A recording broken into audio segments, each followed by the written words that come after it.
BJP দক্ষিণ মণ্ডলের সহসভাপতি ও তার নাবালক ছেলেকে মারধরের অভিযোগ দুষ্কৃতীদের বিরুদ্ধে। ভারতীয় জনতা পার্টির ময়নাগুড়ি বিধানসভার দক্ষিণ মণ্ডলের সহসভাপতি নিমাই দাস এবং তার এক নাবালক ছেলেকে মারধর করার অভিযোগ উঠল বেশ কিছু দুষ্কৃতীদের বিরুদ্ধে। ঘটনায় ব্যাপক চাঞ্চল্য ছড়িয়েছে ময়নাগুড়ি ব্লকের জোরপাকড়ি এলাকায়। ময়নাগুড়ি থানায় লিখিত অভিযোগ দায়ের করলেন বিজেপির দক্ষিণ মণ্ডলের সহসভাপতি নিমাই দাস। ঘটনার বিবরণে জানা গিয়েছে, মঙ্গলবার নিমাই দাস রাত আনুমানিক 10:30 নাগাদ বাইকে করে বাড়ি ফেরার সময় নিজের বাড়ি ঢোকার রাস্তায় পেছন থেকে 4 জন দুষ্কৃতী অতর্কিতভাবে হামলা চালায়। রীতিমতো তারা লাঠি এবং লোহার রড দিয়ে বেধড়ক মারধর শুরু করেন। এই অবস্থায় খবর পেয়ে তার নাবালক ছেলে ঘটনাস্থলে এলে তাকে মুখে এবং পায়ে লোহার রড দিয়ে মারা হয় বলে অভিযোগ। এই অবস্থায় প্রতিবেশীরা এগিয়ে এলে সেখান থেকে দুষ্কৃতীরা পালিয়ে যায়। এদিকে গুরুতর আহত অবস্থায় বাবা এবং ছেলেকে হাসপাতালে নিয়ে যাওয়া হয়। বুধবার এই ঘটনায় ময়নাগুড়ি থানায় লিখিত অভিযোগ জমা করেন আহত নিমাই দাস। তিনি বলেন, আমি বাড়ি ফেরার সময় 4 জন দুষ্কৃতী আমাকে অতর্কিতভাবে হামলা করে। আমার ছেলে সেখানে এলে তাকেও মারধর করা হয়।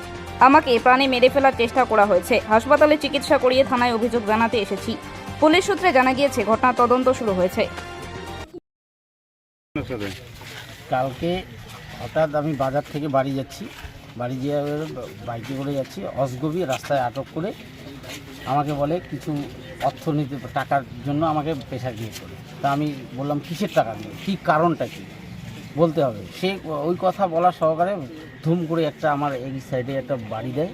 বাড়ি দেওয়ার পরে পিছন থেকে আর এক ভাই এসে আমাকে একটা কলার ধরে, পিছন থেকে আর এক ভাই এসে আমাকে পিছনে পুরা লোহার রড দিয়ে একদম 3-4টা বাড়ি দেওয়া হয়। তখন আমি ওখানে লুটিয়ে পড়ি।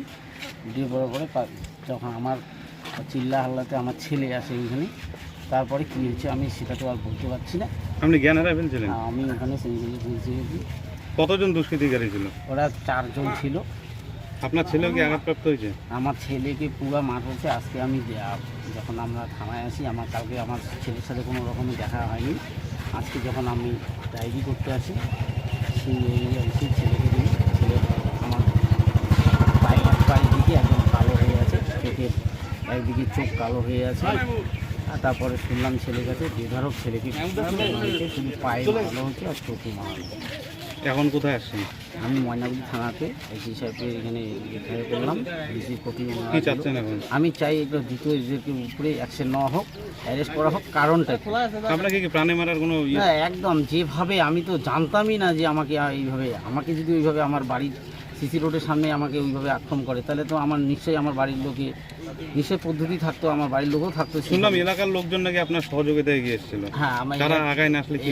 এরা আগায় না আসলে তো কালকে আমাকে ওখানে আমি আর 11টার দিকে, যদি এই ঘটনা 11টা-12টার দিকে হইতো, যদি লোক সবাই ঘুমিয়ে পড়তো, তাহলে মনে হয় যে আমি আজকে বেঁচে থাকতাম না।